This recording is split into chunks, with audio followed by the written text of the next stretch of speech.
John from JO Ventures Outdoors, and today I have a real treat.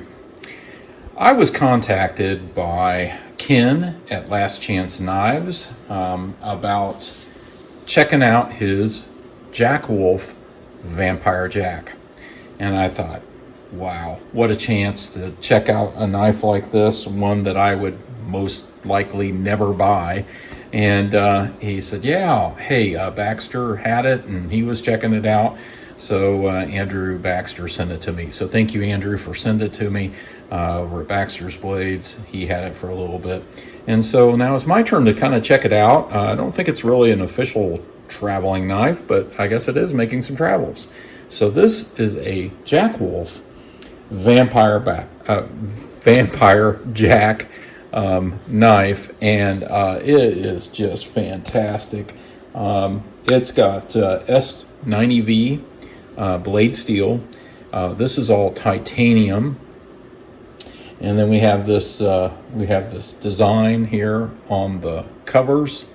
This is all Torx construction. It's got Torx screws. You could probably take this apart, it looks like. And man, the first thing that really just popped in my head, well, the very first thing is the pole. I'd say this has about a 12 if you were going to measure the pole in some sort of system. And it's you gotta watch out. This thing will take your finger off. So whoever gets it next, they need to be very, very careful with this knife because the pole on this is just incredible. But I carried it for a day or two, just kind of messed around with it, got the feeling of using it, used it to cut my apple one day at lunch. I mean, it's just incredible. And it's a stout knife, but very light. And I've got the specs here from the Jack Wolf Knives website. We'll talk about those just a little bit here. Printed them out. It's a coffin pattern. The covers are Fat Carbon Nebula is what they're called. The bolsters are integrated 6AL/4V dark blasted titanium. Hardware is polished titanium Torx. Crucible S90V blade steel. The blade finish is belt satin. The close link is 3.9 inches. The blade length is 3 inches, so perfect size for EDC. The cutting edge is 2.7 inches. The blade stock is 0.12 inches wide. It weighs 2.7 ounces. The knife was made in China, and the artwork is by Jay Gonzo. And so just super. If you want to know more about Jack Wolf Knives, you need to go check out their website. Also, I'll put a link down below because just the tip with Tim and Uncommon EDC, Tim School of Fish and Uncommon EDC, they had a representative from Jack Wolf come in and as a guest.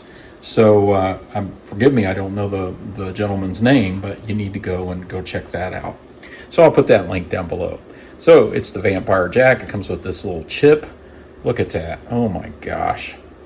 That's just scary. And it comes in a tube. Really, really nice packaging. Excellent artwork. I mean, that's just fantastic. I mean, really reminiscent of comic books. It comes with a cleaning cloth. There's a sticker down in there. And one of the best things is it comes with its own slip. Look at that. Jack Wolf's Knives. And this just fits down there really nicely. It's a very nice slim carry. I very much enjoyed checking it out and carrying it and using it. And it comes in a box like this, so the tube goes inside this box.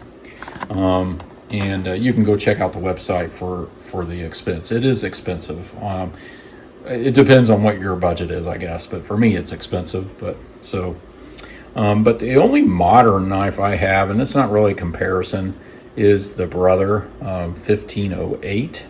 And so it kind of reminded me a little bit of the 1508, but this is just a real cheap, version of a modern knife compared to a Jack Wolf. But still, if you're wanting to check out just a kind of the feel of a modern with a little bit stronger pull and a nice half stop and that nice sound, you might check out Brother Knives, and this might be a model that you would like. Even though it's not of the same fit and finish by any means, or quality of steel or any of that, I think it kind of gives you the idea of what it's like to have a modern slip joint. And the other series that I would recommend, I used to have one of those, but was the Rough Rider Apta series. That's a really affordable series, and there's probably many others out there that I just can't think of at the moment. And plus, I don't have experience with those, so I wouldn't mention them. But those are a couple I have experience with. But I want to thank Ken at Last Chance Knives for letting me borrow this. That was really kind of you.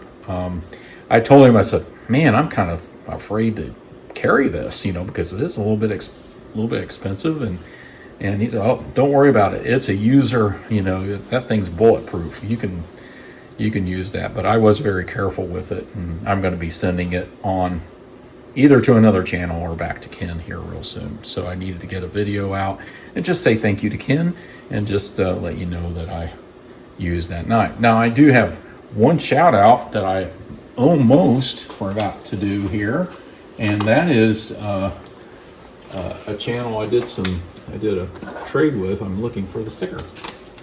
Oh, there it is. I got it. Brian's Knives. Thank you, Brian, for the sticker. I really appreciate this very much. And we did a sticker swap, and so thank you, Brian. You got to go check out Brian's Knives. I got a couple other channels I'm going to get some stickers from, so I appreciate them. And I appreciate you all coming along and watching this video. So with that, thank you all for watching.